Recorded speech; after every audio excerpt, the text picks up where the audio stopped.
life doesn't happen to you or for you. Life happens through you.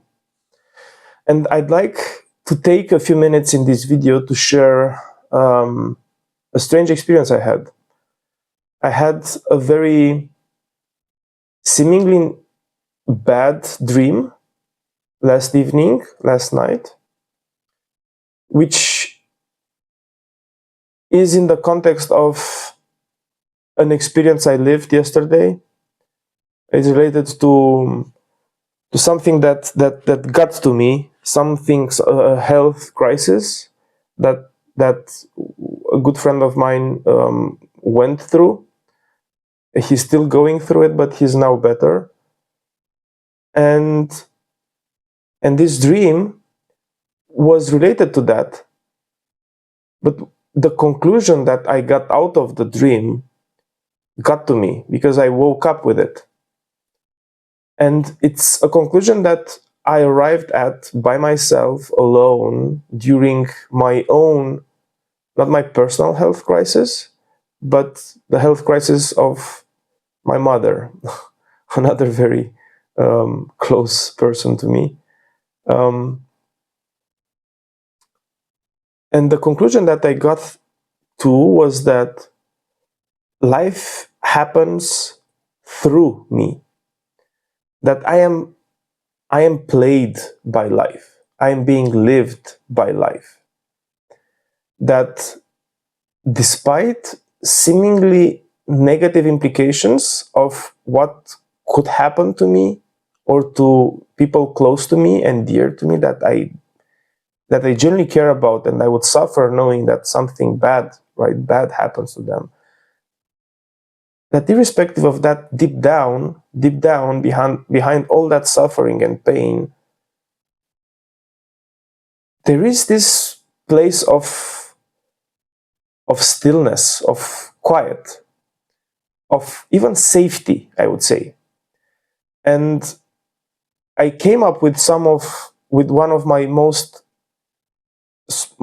powerful mantras that I deploy whenever I'm feeling stretched a bit by my life circumstances, whenever I feel that things become intense. There is this mantra that I play, which is that life is the ultimate safety net. Life is the ultimate safety net. And because life happens through me, I am life. I am part of life. So I might not like it. I might not like how things unfold for me. But it's not like I can go anywhere, right? And now, back to this dream, what I went out of it was that what I went out with was another thing, which might sound cliche and even slightly inappropriate in situations when other people are suffering, right? That life is always perfect. And life is always unimprovable, even. And of course, this is in absolute, right? This is true, and I do believe that this is true. And life is always perfect, that life is unimprovable, that life is the ultimate safety net in the absolute, right? When you are able to poke through that thick layer of pain and suffering, and when nothing makes sense and everything is gloomy, right? And bad and negative and wrong. When you go through that, and when you allow things to be exactly as they are, and you don't force any change on those circumstances, you release the grip on life, which you can anyway ultimately cannot fully control. And then you realize that you have no real control in the absolute anyway. And life does play us. Life does lives us, right? Imagine from from a more pragmatic point of view, from a biological point of view, right? From a physical point of view. Like physical physics, not physical in the physical body. So we are made up between 30 and 40 trillion cells. Trillion, with a T, trillion, which is 30,000 billion, which is 30 million millions of cells, which are small factories, entities in themselves, organisms in themselves, with their own internal organs called organelles, right? With things that create energy for us, which is called mitochondria, a lot of high-powered mitochondria these days. Exchange of energy, creating proteins, creating basically the substance for life itself, energy. Trillions, right? We would get bored counting to 1,000. Start counting to 30 trillion. And we take that for granted, right? This 30 trillion organism, we expect it to just work flawlessly and not care about it and just expect everything to go smoothly at all times and not happen anything to us, right? It's a miracle that we are not getting sick or we don't have them, or we don't have problems more often than that. It's such a complex mechanism, such a complex symbiosis of interconnected and parallel metabolic processes that have to work flawlessly all the time, most of the time,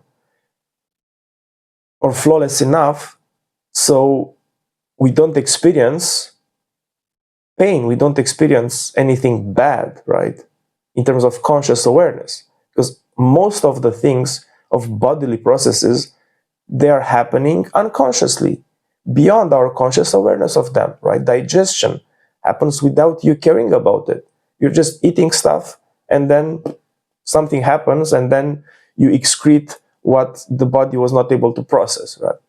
But all that processing, how the stomach works with the intestines and the liver and the heart to pump the nutrients throughout the body and then take the toxins out, and the breathing, with the lungs and the oxygen and the carbon dioxide, and how that is used for creating energy, how the food is split into the macronutrients, right, to fuel the body, to feed the brain so the brain can process information.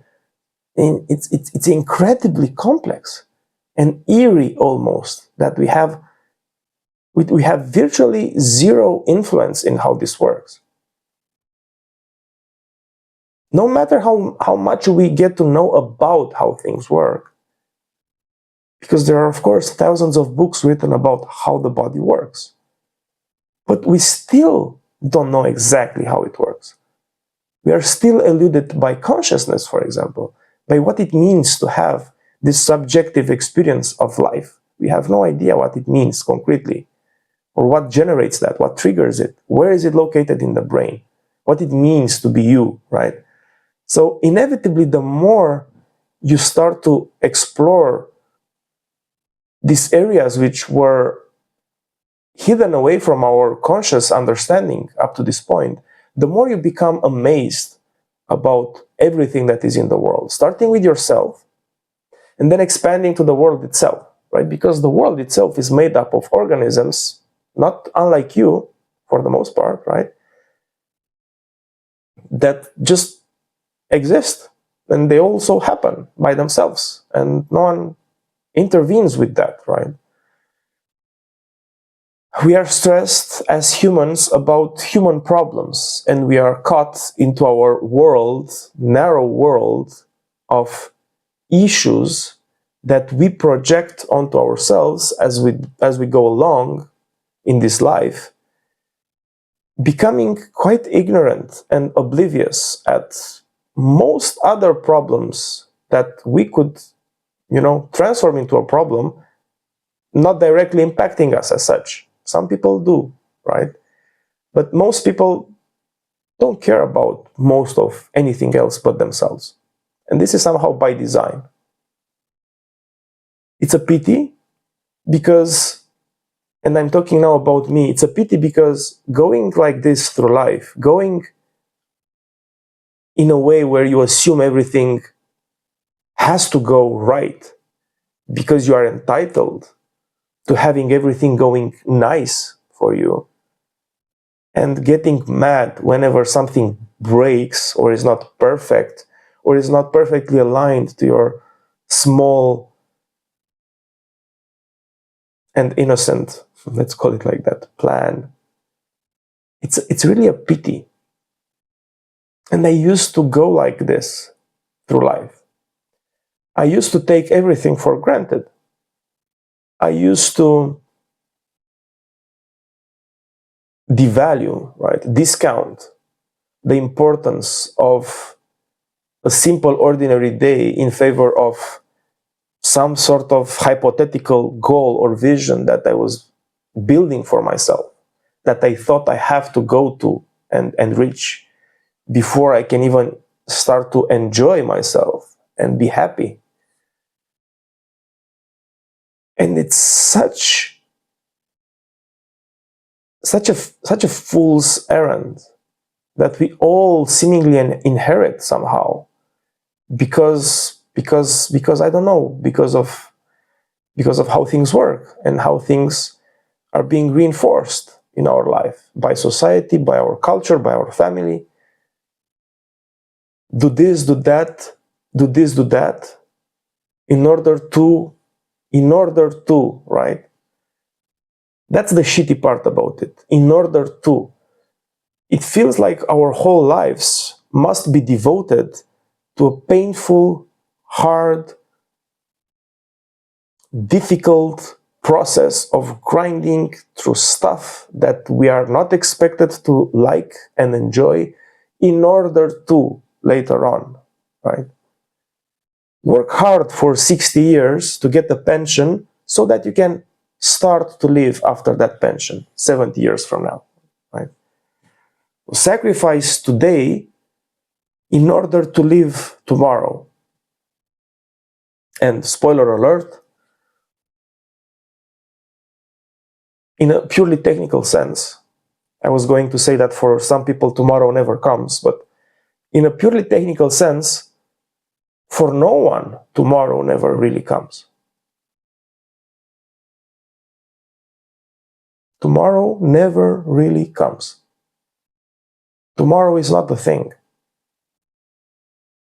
Tomorrow, it's a creation, it's a concept by the mind to trick us into believing that it's worth sacrificing and not caring about today, because today is just a stepping stone for a better tomorrow.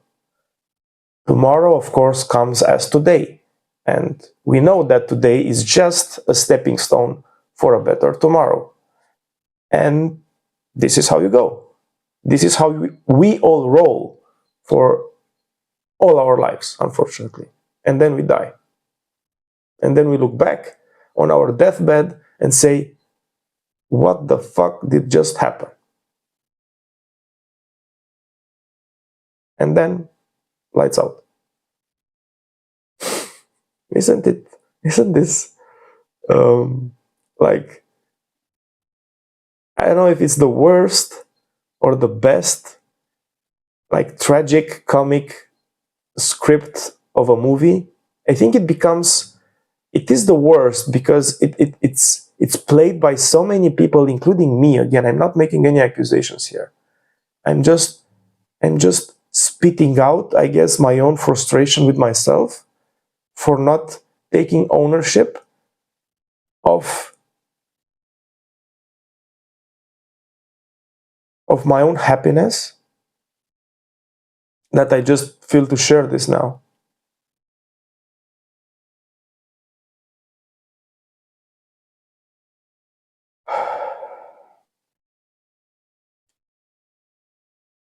We are not optimizing for the right thing. This is clear for me. we are optimizing for some glorious future that for most people never comes. Because even if it would come, imagine, we are optimizing for getting rich, or having a better car, or being promoted, or having more money, or whatever. So we are optimizing for that goal at the sacrifice of us living a happy life while we get there. If we get there, because nothing is granted, really. We have no guarantees that we can get what we want. Yes, it's nice to have dreams and goals and plans, but you cannot trade having them or getting to them for life itself. Life has priority. The way you live today is everything. The way you honor this very moment, not even today, this very moment, because in essence, nothing else exists outside of this very moment, of this moment. It so happens that the mind has the capability to project itself into this future, which is also a construct of the mind. It doesn't exist. Yes, it exists because we get to experience it through the passing of the time, through the perception of passing through time. We experience the so-called future, we put a label on it, but in the technical, pure sense, the future doesn't exist. Neither the past. The past, it's a reconstruction of some memories, right? Of some retention of what happens in the present moment, right? Something happens in the present moment, which is the only place and time where things actually happen, right? But because this biological organ has a way to integrate or recollect or retrieve, right, those happenings later on, which later on means also in the present moment like this, we get this subjective experience that the past and the future are things in themselves, independent of the present, right? We detach from the absolute reality and the imminence of this moment, and we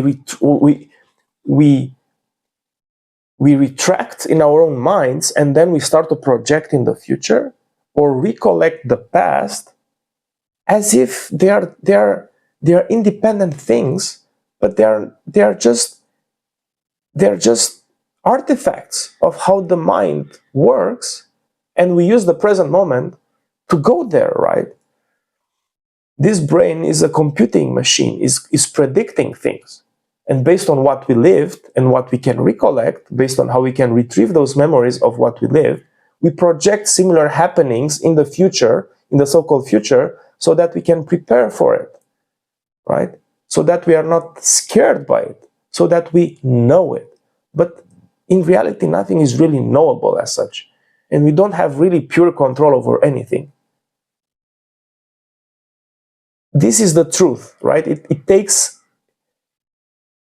intriguingly long to realize this, but this is the truth, and it's worth investigating it, even for years. I had to investigate it for years. I was the most skeptical, pragmatic, non-woo-woo, I'm still a non-woo-woo person that you can imagine. And at the same time, I can say that life is the ultimate safety net, and that everything is perfect and nothing is improvable, because they're also right. These things might sound like paradoxes only for a mind which seeks to have some superficial level of truth, so it can grasp some sort of control, so it can have some sort of grip on reality, which is ultimately ungrippable, right? But this is what we need as human beings in terms of psychological safety. We need to know what happens. We need to know why things happen the way they happen. We need to know what will happen with us in the future and prepare for that and plan for it. But really nothing is knowable as such. And there is no tomorrow in the proper sense. So how do we reconcile these two, right? How can you be a high-performant individual with a career that you own and assume and you want to progress and to evolve and to become the best version of yourself, which is what I'm talking about in this channel, becoming the best version of yourself, and taking ownership of that process and enjoying the process, how can you integrate those two things, right? How can you make or do great things in life to take you to where you want to go, to have a good and big impact on a lot of people while enjoying the journey? How can you have both, right? Because what most people are doing, including me up to 5 years ago, I didn't even know that there is an alternative to this grinding, to discounting life as it happens today for some hypothetical better future when I get to start affording enjoyment and actually living life. I thought that I have first to do a lot of suffering, to go through a lot of suffering, to go through this process, to grow, to advance, to become someone in order to, right? This insidious thing, this in order to. I'm doing this, I'm sacrificing this moment, this life, this year, in order to get somewhere. But this sacrifice becomes you. You become the sacrifice. Because if you sacrifice something for one whole year, you change your personality, you change the way you behave, you change the way you relate with people. You start to become more negativistic. You start to become a more difficult presence for others. You start to become more frustrated, more pissed off, more upset for the unfairness of the fact that others seem to already have arrived there, right, where you are trying to go, and you still have to grind, you still have to suffer, you still have to wait until you can live. How can we have both? How can we have this thing that I call peaceful ambition, right? Not giving up on your goals, but not giving up on living itself, not giving up on actually being truthful to you and enjoying the process while you are getting there. This is an art, and it's not something that we will solve in a few minutes here. But I can only tell you that there is a way to do it. There is a way to get to where you want to go while honoring everything that happens to you in every single moment, no matter how painful, how dramatic it comes, how big of a challenge it is. There is a way not only to fight reality and refuse to believe or reject everything, but to start to even welcome challenge and appreciate it, for it is the very thing that you need in order to become the person that is ultimately entitled to live the kind of life that you want to live. You realize that if you are not being challenged, if you are not proving to yourself, not to others, that you are worthy for living the kind of life that you want to live, you have to prove yourself to yourself. You have to own your journey. You have to become a seeker of discomfort if life is too comfortable by default. Because if life is too comfortable and you have huge aspirations in your life, that comfort is your test. You must realize at some point that that comfort will not take you where you want to go. And that comfort is what you have to see as discomfort in itself. You have to see the comfort as being the challenging bit. Because if it's not challenging, anything which is not challenging, it doesn't force you to grow, which is by default painful in itself. Growth is painful, evolution is painful, transformation is painful. So implicitly, If life is too comfortable to you, but you have huge dreams, those remain dreams, and they will stay dreams. Now, the art, as I was saying, is not in finding ways to fight through those challenges, or being hateful or frustrated as you go through it. The art is in seeking discomfort and welcoming challenge, knowing it's part of your process, knowing it's the very thing you need in order to grow and evolve. And it's the actual test of faith that you are being provided with graciously by God, by your God, as you see it, by the universe, by whoever you believe to be your creator. Because if you don't believe you have a creator, then you should work on that first, right? Again, 30 trillion cells working in perfect harmony with each other. Very difficult to create that without some sort of an intelligence that is clearly out of this world, right? That our minds cannot grasp, right? It's not an old man. God is not an old man with a beard sitting somewhere on a cloud. It's much more than that, of course. But it means that if we don't see it the way we expect to see it, doesn't exist. Investigate that first. If you don't believe you have a creator, if you don't have this relationship with divinity, with spirituality, however you want to call it, if you don't have that link, then work on that first, because that's the only thing ultimately that you need in order to go wherever you want to go. Because every single obstacle that you're facing is a gift for you specifically, from that creator, from God, to help you grow. And when you accept it, when you embrace it, when you actively allow that thing to be as it is and embrace it as a gift, you will not see it as challenging anymore. That's the nice paradox, right? You will not see it as painful. Because, of course, if it's a gift, you're happy for it. You might feel pain for a bit, but you realize that that pain is necessary for your growth. You want to grow. So if you want to grow, how can you expect not to be disrupted from your status quo? If you want to grow and become someone else better, and arguably you should do that because your life is a process. Biology is a process, is a verb. Life is a process of becoming.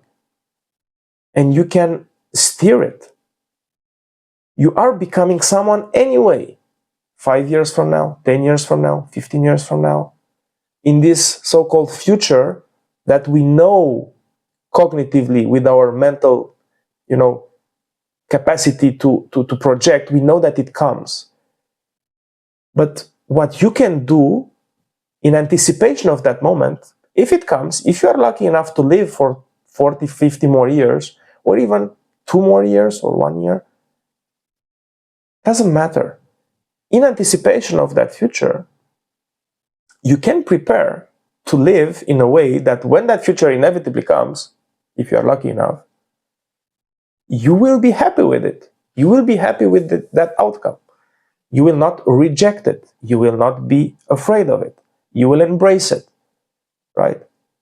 So what can you do today so that when that future comes, you are actually happier than today? When you look to yourself in the mirror, how can you increase the chances that that person in the mirror smiles back to you? How can you do that? By taking ownership of your becoming process, by not letting everything to happen, by not putting it on the shoulders of the society or your friends or your family or God to give you the reins to your own life, to tell you what you have to do. to take the difficult decisions on your behalf. Because you are the one living your life 5 years from now or 10 years from now, not anyone else, you. So if you will live your own life, why would anyone have a say in what you will decide to do? Because it's your responsibility to become the kind of person that you will not reject in 5 or 10 years.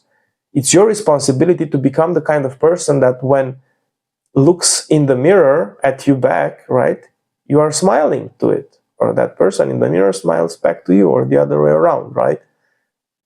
Whose responsibility is that this will happen? Because this is what matters the most.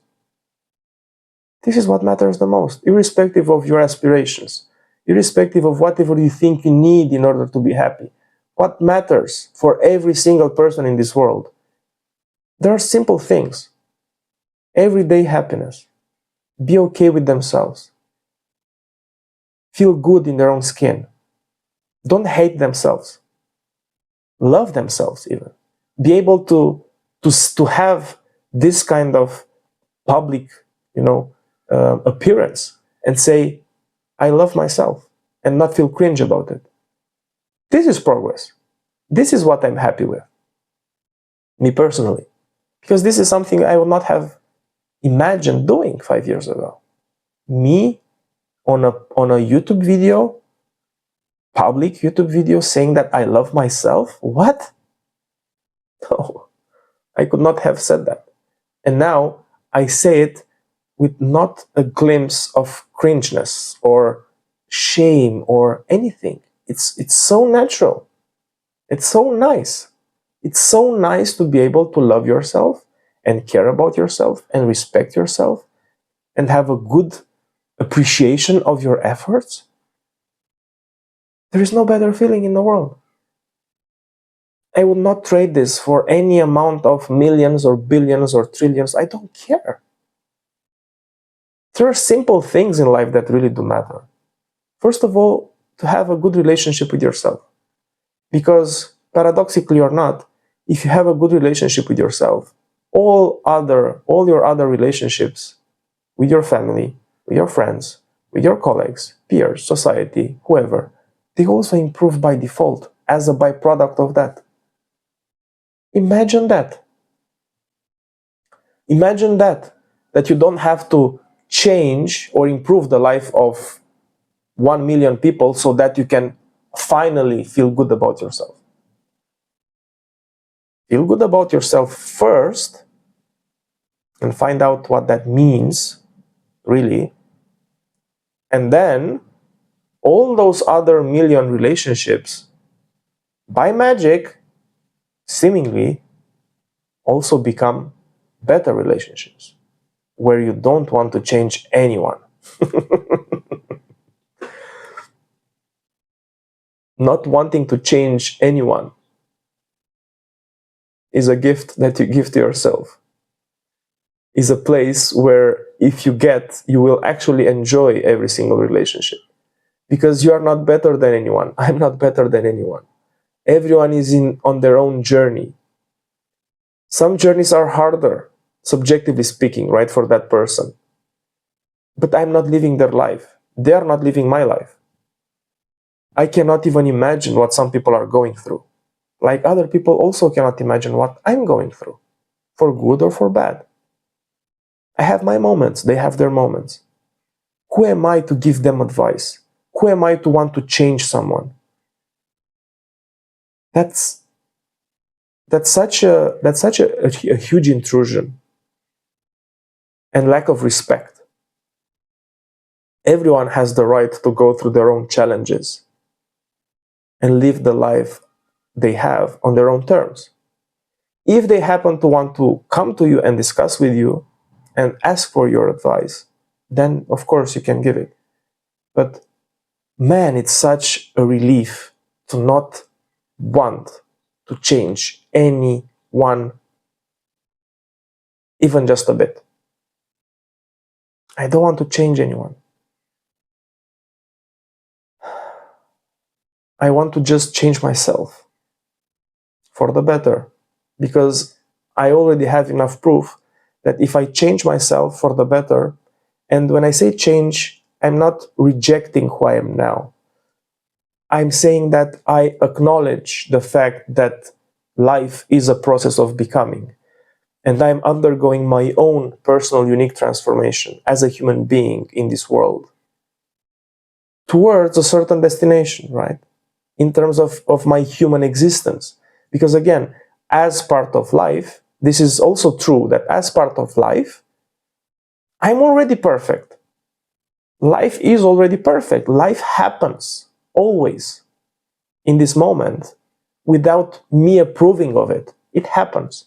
It happens for you, it happens for everyone else. Life just happens now, perfectly aligned, in full, coherence with everything else in this universe. I'm just minding my business and making this YouTube video, but my 30 trillion cells work in perfect harmony. The birds are singing outside, the grass is strangely enough quite green in end of December here in France, in Metz. The sun is on the sky, the clouds, the trees, I mean, everything is perfect. What can I improve in this? Nothing. Everything is perfect, right? Life is playing itself. Life is playing me. Life is living me also. Life is living you. Everything is just an appearance in this perfect flow and harmonic flow of existence, right? On a plane, on a spiritual high level plane. But on a pragmatic plane, of course, I'm a human being and I have two kids and I have responsibilities for them and I have to eat and drink to survive and do my existence in this world, right, of forms, of course. So in this world of forms, I am never perfect and I will never be perfect and I can always improve on myself. But it doesn't mean that I reject everything that I've built to this point. Everything that I've built to this point is perfect because it's my current foundation based on which I can continue to grow and add another brick, and then another brick, and then another brick. And I need this very foundation in order to build something on top of it. If I would reject what I have up to this point, and if I would discount the value of some past experiences, I would not have a stable foundation on top of which I can continue to build, right? So when I say I want to change, I'm saying that I do it in this human plane and I take ownership of my becoming process and I'm grateful for it. And I know I can become someone that can have even a better impact in the life of people that surround me. And this is my purposeful goal. This is my mission on this planet. To become the best version of myself, not because of some egoistic desires that I have, because I want to improve the life of people, to leave something behind me that might be intangible as such, but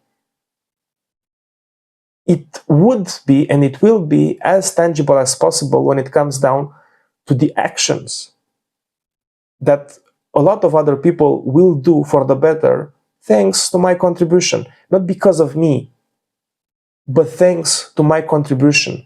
Thanks to me, or because I was able to project a model of a parent, of a son, of a husband onto them, for them, so they can start to have better behavior themselves, right? For my kids, for example, I want to project the version of a father that I can be proud of looking back. That I know that my daughter trusts men and is not always on the defense, and trusts men and not think that all men are pigs, for example, like some women do, because she saw at least one guy in her life that treated well women around him, right? Starting with his wife, of course, with her mother, with her herself, right? I want to be that model for them. And in order to be that model, in order to improve my relationships, I need to, with my relationships with other people, I need to improve my relationship with myself first. And that's the last relationship I can take for granted. Right? We take all our close relationships for granted, including and especially the relationship we have with ourselves. But the relationship we have with ourselves is the most important relationship we will ever have. And that's the least relationship we can take for granted, because we have to invest in it. We have a calling in this world. We have to progress. We have to grow. We are pushed by life to grow, right? We are getting older. We are going towards some direction. If we don't take ownership of that direction, if we don't assume the transformation, if we don't acknowledge the fact that we are responsible for becoming whoever we are becoming, then we are suffering. And then the respect that we have towards ourselves diminishes. If we don't take ownership of this journey, we lose trust in ourselves. And then we start to like ourselves less and less. And then we start to get more angry and more pissed on ourselves, which then projects onto others. And then it perpetuates, right? And how it operates for me is like, I start to get unhappy with myself. Then that unhappiness, I project it on the outside. I hurt close people next to me because I know that by hurting them, I deserve the lack of appreciation they will inevitably have for me after I hurt them, right? And I feed off of that because I know I deserve it. And that's a vicious cycle that I experienced so many times in my life. Don't go there. There is a much better alternative to that. Choose a virtuous cycle of growth. Don't go into the default vicious cycle of becoming more nasty with you than with others, and then continuing and perpetuating that downward cycle into the ground, basically, right? Just choose to feed this virtuous cycle. Develop and nurture the relationship with yourself by trusting yourself, by keeping your own word towards yourself, by doing difficult things and hard things sometimes, because you prove to yourself that you can do it, and then you will respect yourself for doing them. And then because of that respect, you will be more calm, more peaceful. You will not want others to respect you because you respect yourself and that's enough. You love yourself and that's enough. You don't force others to love you. You don't love others conditionally only if they love you. You don't fear that you might lose the love of others because you don't feed off of that love anymore. If that love is there, perfect. But you love yourself first, and that's something that no one can take away from you. And once you have that, you project that to the world. You love others, and then others will love you because they will recognize that love that you give them as being their own love, right? By accepting it. I'm not going there, but this is how it works. When you love others, they are loving themselves because they recognize love as a universal currency, right? It's not your love for them, it's their love for themselves when they acknowledge it from you, right? It's a simple decision. It's hard sometimes because if you play this game of struggling and always striving for the next thing and the next thing and the next thing, and always discounting the value of this moment for the supposedly next better moment, it's very difficult to disrupt this pattern. But it's possible, I can tell you. And there is no amount of money or achievements that you can get to in the so-called future that can compensate for the lack of ownership and responsibility of giving yourself the gift of everyday happiness and fulfillment. And I wish that you discover that for yourself.